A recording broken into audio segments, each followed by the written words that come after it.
Welcome to Building Foundations for Education. Happy Thanksgiving. Our theme today is Thankful for Community. So thank you to all of our viewers who are watching. And with me today is my very special guest, Dr. Mark Rendell, to thank all of our community partners who make so much possible for our students and teachers. Welcome, Dr. Rendell. Cynthia, thank you for having me. So we are so grateful to our community. I know you say all the time, such a special place that we live in, and so many wonderful partners that support us in so many ways. Yeah, we certainly have a lot to be thankful for at this time of year. First of all, we're thankful that hurricane season is about over and we've escaped unscathed. Our colleagues, our friends in the northwest part of Florida and the Panhandle did not. Hurricane Michael did some really severe damage, some extensive damage up there, and I want to thank our community for supporting our efforts to support the students and the communities up there. You know, people may not be aware, but we sent 3 of our mobile cafeterias up there. These are retired school buses that we converted to mobile feeding stations. So they were sent up there to help with providing food to people in some communities that are recovering from the storm. But also on those buses, we sent $10,000 worth of books. We did talk about this a lot in the media that we thought that, you know, we've experienced hurricanes here before, and we've had operated shelters and recovered from hurricanes. And so we know that one of the things that can provide a little bit of solace, a little bit of distraction is a book, a good book for a student to read. Yes. Something that can occupy their time and take them to a different place. So we decided to send books on those buses up there because we didn't know when they were going to be used for food. And so we purchased $10,000 worth of books from Scholastic, from the book warehouse in Orlando, and took them up there. And these are children's books, actually from pre-K all the way through grade 8, all the way through middle school. And we challenged the community to help us raise the money for the $10,000 worth of books. And so the United Way of Indian River County stepped up immediately with a $5,000 donation. And then the Sunrise Rotary Club of Vero Beach added $1,000. And so we asked for the remainder of the funds to be raised through our Casual for a Cause, our standard monthly fundraiser. And so we needed to raise only about $4,000 to reach our $10,000 our goal, and we actually raised almost $10,000. So all total, we raised $16,000 for a $10,000 book purchase that we had already made. That's awesome. And how many lives have been impacted, or hopefully will feel re-empowered to rebuild? So rebook, right? To rebuild. Right. So it was our original idea, so to speak, to send the books up there. And shortly after our books arrived in Tallahassee to be distributed into some counties up there, the governor mentioned or announced that there would be a Rebook to Rebuild program, and proceeds from a lot of Tallahassee area bookstores over a certain weekend, a lot of the proceeds from book sales were going to go towards more books to be bought for the students in the impacted areas. So we originally purchased $10,000 worth of books from Scholastic, and those are already there and have been distributed. That's great. So our remaining $6,000 that our community generated is going to go to the Rebook to Rebuild program. So we're going to give that money to the Florida Education Foundation, and they're going to buy books for the students in the impacted areas. So we've done our part, hopefully, to support the communities up in the Panhandle. Absolutely, and we just want to say thank you to all the folks that give to United Way that made that possible, because they can really see the impact of their gift through these efforts. That's amazing. Well, that's one of the things that's really important about United Way is usually the money you donate to United Way stays right here in the county. Indian River County United Way, all the money donated in Indian River County stays in Indian River County, but the United Way board did donate $5,000, knowing that this would impact the Panhandle. And we know that if we were in a situation like that, we'd be very grateful for support from our neighbors. Absolutely. Our books were actually distributed in Gulf County, Jackson County, and Calhoun County. I talked to those superintendents, and they were very appreciative of the books, and each one of them have one of our mobile cafeterias, and they're using them to distribute food. So that's wonderful. So it's kind of a give in advance to receive back maybe someday down the road. Paying it forward, I think, is the phrase people use. Yeah, awesome. And we've had so many wonderful things recently. We've had the Veterans Day celebration, and our veterans support our schools very often and in many ways. We're very fortunate to have a very strong veterans presence here in Indian River County. The Indian River County Council of Veterans is very strong, and we had week-long basically celebrations honoring our veterans, centering around the Veterans Day holiday. Almost every school had some kind of ceremony where they invited veterans in, whether it was a breakfast, whether it was a lunch, or whether it was an actual formal ceremony. Storm Grove Middle School, Oslo Middle School, and Gifford Middle School had really nice formal ceremonies. And then the ceremonies that are put on by the Veterans Council of Indian River County, both here in Vero Beach and in Sebastian, were supported by our high school bands. The Vero Beach High School Band performed at the ceremony here on Memorial Island, and the Sebastian River High School Band performed at the one up at Riverside Park. That's awesome. So great celebrations, really intergenerational, and educating our students about the important role that they play. Which So during this time we really focus on the sacrifices that men and women in uniform have made to protect our country. But throughout the year, the Veterans Council of Indian River County has a Veterans in the Classroom program where these veterans come in and speak to the students, not really about veterans issues, but actually more about Americana. There's some patriotism curriculum that they share with the kids. They teach them about the history of the flag. They actually break down the Pledge of Allegiance into different parts and explain the significance of the different parts of the Pledge of Allegiance. And they show them how to care for and fold the American flag and things like that. And so that goes on throughout the year. Yeah. But during this time, we really highlight the sacrifices made by veterans. I think it's so important because I think you see the uniform, you know of people serving, but you may not connect the dots to why that's important and to the liberties that they protect for our children and for the world. I think what's interesting is we've really started to see a recognition of the sacrifice of the families. Yes. We often think of the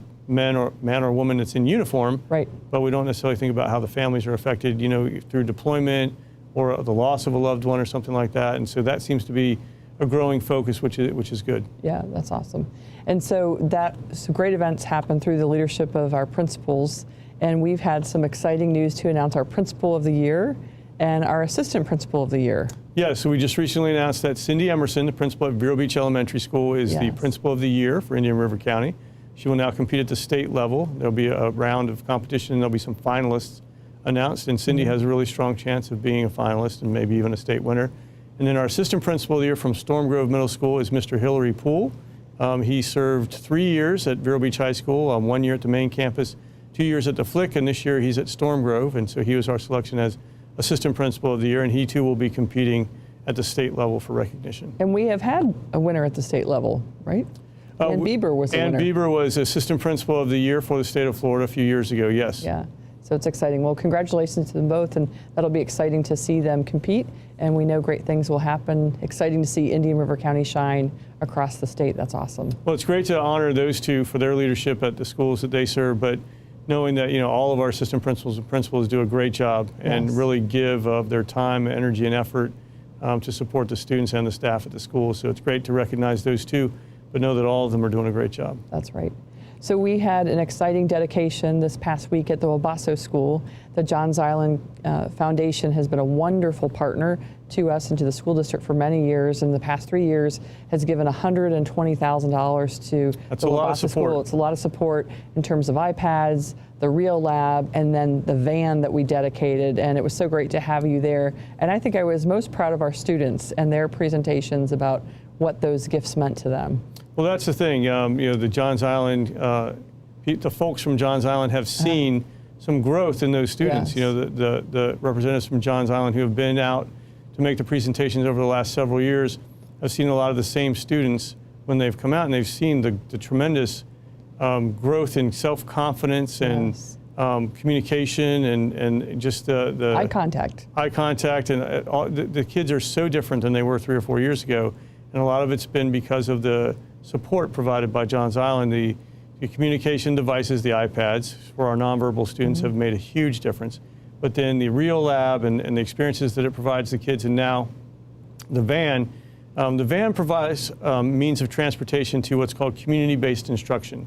For a lot of the students at the Wabasso School, they have some disabilities that are going to be with them for life, and so we have to teach them how to overcome those disabilities and become contributing members to society, live on their own, and that kind of thing. And so the Real Lab gives them those skills, but then we want them to be able to go out in the community and work, basically. So the van allows us to transport those students to and from workplaces during the day for what's called community-based instruction. And several of those students have already gained employment or have jobs lined up for when they graduate. Well, and I think a key point when we first researched the need for it is really that, yes, there are school buses, but the school buses have routes, and a lot of times they're not able to take the students out when they need to be for that community-based instruction.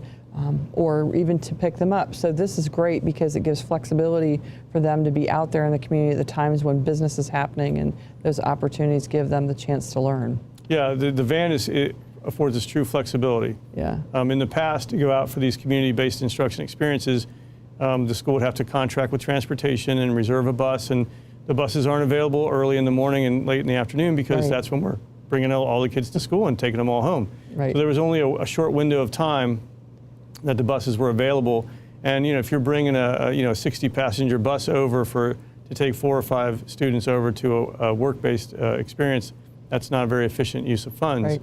So using the van is much more efficient. Absolutely. So we are, as we said, thankful for our community is our theme today, thankful for the partnerships, but the Thanksgiving kind of almost marks that we're getting close to halfway through the school year. So what does that mean? How do you feel that means to students and teachers in the community? Well, we really do kind of finish the year, half of the year before Christmas break. We do finish one full semester before Christmas break, so we're almost there. We've had another very strong year. Yeah. We really haven't had any major hiccups or issues. We did, as I said earlier, survive the hurricane season, so we haven't had any cancellations or closings due to hurricanes. Didn't have to open any shelters or anything like that. Yeah. Everybody seems to be in a really good rhythm and flow with instruction, and in the classrooms, whenever I visit schools, everybody seems to be chugging right along, doing very well. But the Christmas vacation, will signify the halfway point. Right. Everything looks pretty good so far. And what's interesting is once we come back from Christmas vacation, we do have another half of the year to complete, but we actually start focusing on things for next year. Like, for Yes. example, we'll put out the school calendar for next year shortly after Christmas break, so everybody will know the holidays, and everything for the 1920 school year, Right. and stuff like that. So even though we'll have another half of the year to go, we'll actually already start focusing on 1920. Absolutely, and I'm glad you mentioned the school calendar because I always like to remind viewers in the community that you don't sit in your office and throw a dartboard at a calendar to pick the best dates. There's actually a very important group of community members, teachers, leaders that come together to talk about that calendar, and it's a long process, isn't it? Yes, I actually don't make the calendar myself. Yeah. There is a committee. It's made up of members of the community, parents, volunteers, teachers, classified staff, other employees, and leadership, assistant principal, principal, and then Dr. Suit, the executive director of human resources, actually chairs the committee. Yes. But it meets periodically, and we do have some requirements, some things that we have to do, some contractual requirements. The teachers union, we do have some certain number of days off and a certain number of work days and things like that that we have to work into the calendar. So it's not an impossible process, but there are a lot of steps that have to be taken to generate that calendar. People often wonder why we don't have this day off, and then why do we have this day off, and why is there an early release day here? Right. And a lot of times it's based on contractual language that we have to meet. Right. So I tell people it's 180 days no matter how you slice it. That's right. That's the commitment. Correct. 180 days of instruction, Yeah. no matter how you slice it, and then 196 days of employment for the 10-month staff, and so it's there's a formula, so to speak, that we have to follow, and that's why the calendar doesn't really change too much from year to year. It's just a day or two here or there, and we do have the entire week of Thanksgiving off of this year that we're in, because we didn't have any hurricane makeup days. And the calendar that's going to be proposed after Christmas, I believe, has the full week of Thanksgiving off again next year. So people should look forward to that. So we should be thankful for that. I think so. That's awesome.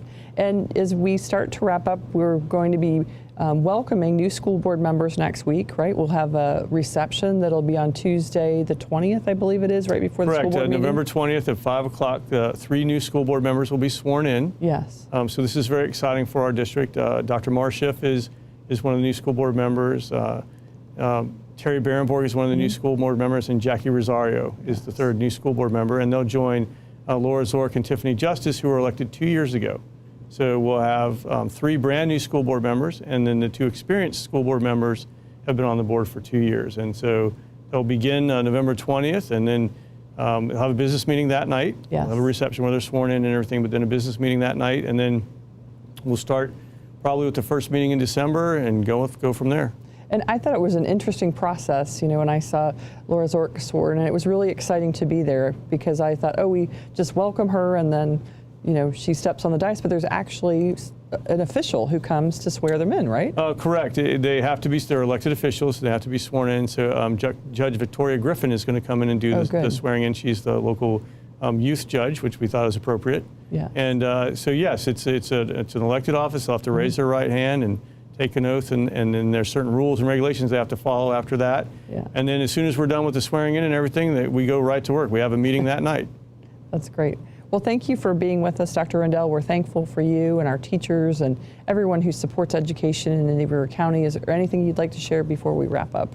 Just really thankful for all the community support with a lot of the initiatives that we have in place. And, I think the fact that we were able to generate $16,000 for books for families in the Panhandle, that really shows the generosity of our community. Absolutely. Well, thank you so much. Wishing you a happy Thanksgiving. Thank you, Cynthia. Thanks. Thanks for being with us. We have another guest coming up to continue our theme of Thankful for the Community. We'll be right back. The School District of Indian River County is active and adding followers daily on social media. Wondering what's going on in our district? Do you want to see pictures and videos of our teachers and students doing amazing things and keep up to date with news, events, and hot topics? Follow us. On Twitter, search for @IRC Schools, and for Facebook, @School District of IRC. Are you looking for a way to access our school board meetings from home? Find us on our district YouTube channel, youtube.com/School District of Indian River County. You can also view video segments of exciting community events that have taken place in our district. Tune in to Comcast Channel 28 and AT&T UVerse Channel 99 to view district news regarding course registration, event information, transportation, and school news. Welcome back to Building Foundations for Education. We're continuing our theme of Thankful for Community. We're thankful that you're here with us and thankful for all of our viewers and especially for the community support to students and teachers. With me today is a very special guest, Dr. Arnett, and he is going to tell you about the wonderful things that happen in our community thanks to the support that we receive. Thank you, Dr. Arnett, for being with us. Thank you, Cynthia, for having me here today. My pleasure. So tell our viewers your official title, your official role. My official title is Director of Career and Technical Education for Indian River County. My role is actually varied. I cover, obviously, career and technical education. I'm also in charge of virtual education and also work to coordinate dual enrollment with Indian River State College, the Treasure Coast Technical College, Emory-Riddle, and right now we just added University of Florida to the list. So we have a lot of dual enrollment opportunities. Awesome. And I'm so glad you're on our show because I'm not sure that people always know all of the career and technical education opportunities that are offered here in our community. I think so often people think K-12 and that does encompass it, but we also just opened our technical college, right? Absolutely, and the technical college fills a vacuum which was desperately needed in this county in that we now are starting to prepare a workforce so we have a way to train local adults in the county to get them ready to bring in new industry and new career opportunities in Indian River County. It's wonderful, and I think it's important for folks to know that we have students that participate in these programs to prepare for careers after high school. Some will maybe not continue to college, but some will also take that career with them to college to pursue a career or also to help support them during that time that they're going to college. Absolutely, and I think in terms of it as lifelong learners. Yes. People will be going into a career path and pick up different levels of education along the way, whether you're entering it as a vocational trade early in your career and then adding to those skills as you get older, right, or whether you go straight to college. Effectively, what we're trying to do is prepare students to enter into tomorrow's society today, and that is the purpose of education. Absolutely, preparing for jobs that we may not even know what they are going to be. Absolutely, right? They tell me that this career is 10 years from now, 80% of them that will be there don't even exist today. So the world of work is obviously changing. Absolutely. So it was really, in the spirit of Thanksgiving, we're very thankful for the donors of the Education Foundation and supporters, because we're happy that we were able to support you all with a grant so that students could attend the State of Jobs Conference. And we want to thank the Education Foundation for what they did. The Education Foundation, the Treasure Coast region, supported all the school districts throughout the region in providing transportation for high school students to attend the State of the Jobs Conference this year. Right. This is the first year that it was offered here on the East Coast, and the Treasure Coast region is leading the state with this. Historically, it was offered on the West Coast, and it's been expanded out beyond this, and they plan on doing it throughout the whole state, and we are on the cutting edge as usual for Indian River County. And I think what's so powerful about it, or what really resonated when I read your proposal, is that, you know, these are students that really aren't sure what they want to be or where they want to go. And so this is an opportunity for them to see firsthand what those jobs are and what the opportunities are. And this is who we're targeted with this. Yeah. They targeted people who are interested in healthcare fields. We targeted people who are interested in skilled trades. And the other area that they targeted was people who are interested in manufacturing. A lot of students today do not realize what the opportunities are in those fields. Yeah. And there are opportunities where they can get into right out of high school, or if they're graduated from high school with a little bit of training at a technical college, and move into those career professions. And so that's what the State of the Job Conference focused in on, specifically for high school seniors. And that's all who attended there. And it was a very exciting event. That's great. And I'm sure the students enjoyed it as well, because it's something different. Yeah. Absolutely. But that's not all that's going on and that we have to be thankful for. Is that right? No, it isn't. October and going into November has been what I like to think of as very exciting for career and technical education across the board. Everything from the beginning in October, we took guidance counselors in both secondary and high school level to different manufacturing opportunities. We took them to Trident Sub. We took them over to Float-On Manufacturing, Nyla Carb. We took them over to Piper Aircraft, and they got a chance to see different manufacturing opportunities here in Indian River County. October was Manufacturing Month, and we celebrated that. This was then followed with the State of the Jobs Conference. This is where students can start to learn about career opportunities. All of this has opened up the eyes of the students, also their guidance counselors, about opportunities right here. This is going to be moving on to the next level, where we're going to do what's called a Construction Day celebrations, Construction Career Days, in which we will take students on a field trip, and they're going to be going up to Central Florida, where they will get the opportunity to actually work with heavy equipment, bulldozer, skid steers, working with technology to develop bridges, and see how what they have drawn and developed actually goes into full production. And this will then finish up at the end of the school year, where seniors will have an opportunity to do what we refer to as the Manufacturing Boot Camp. I saw that when Manufacturing Boot Camp. I thought, oh my goodness, it sounds like you're going to put them in full gear and they're going to be marching, but I'm sure it's much different. Physically, it will be different. They will start off with an opportunity for students to start developing those soft skills they're going to need for employability. They'll talk with them about developing portfolios, interviewing. We're going to have career counselors on the first day that they will spend working with those students to start polishing those skills as they start to see what the real world's like. Then starting the second day and all the way for the next 4 days after that, they will spend days, a full day at an organization, a company, to see career opportunities, basically job shadowing, and being able to visit different operations.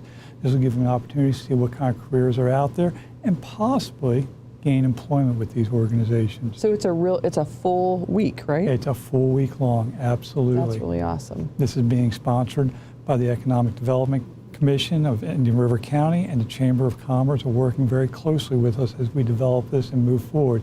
We have companies, local companies, which are going to be hosting those visits. Well, and I think, you know, what's really exciting too is you're educating the family, because maybe the families of these students aren't aware of all of these opportunities, or even opportunities within our state. So it's really, you know, that whole child, whole family connection of what's possible beyond high school, which is really exciting. Absolutely. Many people don't realize the career opportunities that are here in this county, in different skilled trades, different healthcare, and how you can move up and advance in those trades. And so this is a chance for them to actually hear from the employers. And that's what the State of the Jobs Fair was all about. Opportunity for the students to hear from the employers, hear from the people that are going to hire them, and say, this is what is available to you, and they're going to show you how to meet Yes. those visions and those goals. So another great option that many of our viewers may not be aware of is there's Indian River Virtual, right? Yes, So there is. this is different from Florida Virtual, which is both are options to our students. But maybe if you can explain how Indian River Virtual came about and why it's so important. Absolutely, glad to. Indian River Virtual, it fills a need in this county. Historically, if you want to take any virtual education classes, you'd end up going over with Florida Virtual School. Right. That meant if you went full-time, you had to go with Florida Virtual School. Indian River County now offers virtual education. You stay as a student in Indian River County, enjoy all the benefits, graduate as a student from Indian River County, and you can earn a high school diploma. You can take it as a full-time student, and starting this year, we also have part-time options in virtual education. We have 3 organizations which we contract with to provide those services. We contract with Edgenuity, we contract with Connections Learning, and we also contract with Fuel Education K-12. Parents can select from any of those 3 providers. So you really, as a parent in Indian River County, get to choose from 4 different virtual school providers, FLVS, and the 3 we offer in Indian River County. So what are some of the most popular, what enrollments, or what are you seeing the most of? Is it elementary? Is it high school? It's actually middle school. That's the interesting. The most popular course we have enrolled in is Hope. Yes. A lot of high school students, a lot of middle school students take that. Another popular course that students are enrolling in is Spanish 1. Oh, that's interesting. We also started this year, and we're unique with this in the state, is we have now offered driver's education online I wondered at our about 2 that. high schools. And we are actually using instructors from the 2 high schools, Mr. Aarons over at Vero Beach High School, Yes. and Mr. Perry over at Sebastian River High School. Both of them are the online instructors, and the guidance counselors, if you're interested in taking driver's ed online, set you up for it. You get your driver's permit through it. Yes. So that, and it's all no cost to the student. It's all paid for through the state, and it also counts as a high school credit, and it also counts as an online credit. So a lot of opportunities in virtual education, and it's just starting to grow. That's awesome. Well, I know to graduate, a student to graduate has to take at least 1 online class. Is that That's correct? correct. It's just sort of the future of learning at a lot of universities. Absolutely. But I'm curious, I know a little bit firsthand about Hope, because someone said, well, how can you take physical education online? And of course they can, because they're recording activities, they're doing all of these They're things. turning in log sheets. Yes, Absolutely. and then, but I'm curious about the driving piece. Do they actually get in the car with, let's say, Mr. Aarons, or is it with a contracted group? You can, through the driver's ed, when you go in, you pick up your driver's license or your permit, they can set you up for some driver's ed classes Right. where you actually get behind the wheels. That's actually done through the Department of Motor Vehicles. But we also offer in this county through, I can't remember, I don't want to mess the name up, but it is a grant that covers that driver's ed where the student actually takes a driver's ed class and actually gets behind the wheel of a car and drives a car. Yeah. Again, another great opportunity here in Indian River County. Absolutely. And with that virtual online, is it almost like a simulator, or it's more covering the basics It of? covers the basics. You're going to get through the courses you need to get your driver's permit. Yes. You'll take your actual permit, the driver's permit test online while you're taking the course. So you basically go down Right. to the Department of Motor Vehicle and just pick it up after it's completed. That's awesome. Well, we've covered a lot of great things. We're very thankful for you for career and technical education and all that it brings to our students and our community.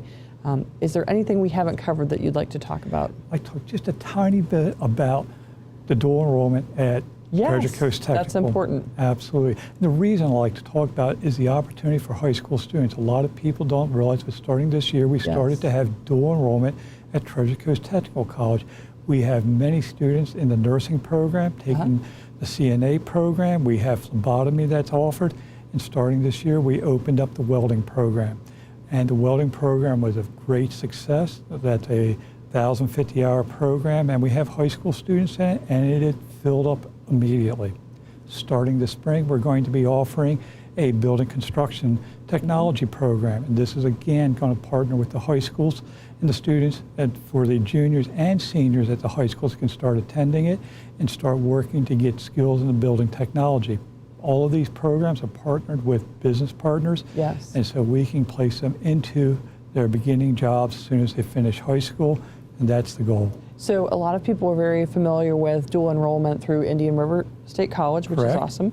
But this is dual enrollment through Treasure Coast Technical College. Correct. So when they graduate, they will have an AA and have that degree. Is that correct? Different from a college in that they don't earn an AA. What this Okay. is, when we think of technical college, the motto there is a career in a year. So we Yes. aren't working to give you a career, a diploma. We're there working to get you a career. This is where you come out. I like that. A career in a year. That's right. That's awesome. And they come out with the certifications that industry is looking for. I'll just use welding as an example. You're coming out with the AWS, the American Welding Society certification, and that is the Yes. one that is looked for in industry. Building construction technology, the partnership there is they actually will do internships with companies out there during that program so that they actually connect, and upon walking and graduating high school, they will then transition into apprentice programs at the different companies that they interned with. That's great. Well, lots of opportunities for our students in career and technical education in many Absolutely. ways. State of the Job Conference, what a great opportunity for them to learn. The construction boot camp. Did I say that right? Well, actually, that's a good way to put it because we're expanding that for beyond just a manufacturing. We're also bringing in some other industries so the students can get a variety of experiences and exposures to not just manufacturing, but we'll also have some construction opportunities and probably some transportation opportunities. So a variety of opportunities Absolutely. await you for a career in a year and beyond high school, right? Absolutely. Right. Well, thank you for being with me, Dr. Arnett. I hope you'll come back and give us an update on everything as well. I would love to. Thank you very much for having me, Cynthia. My pleasure. And have a happy Thanksgiving. Happy Thanksgiving to you. Thanks for being with us. We wish you and yours a very happy Thanksgiving. We're grateful to this community and everyone who supports our students and teachers. Be well and tune in soon.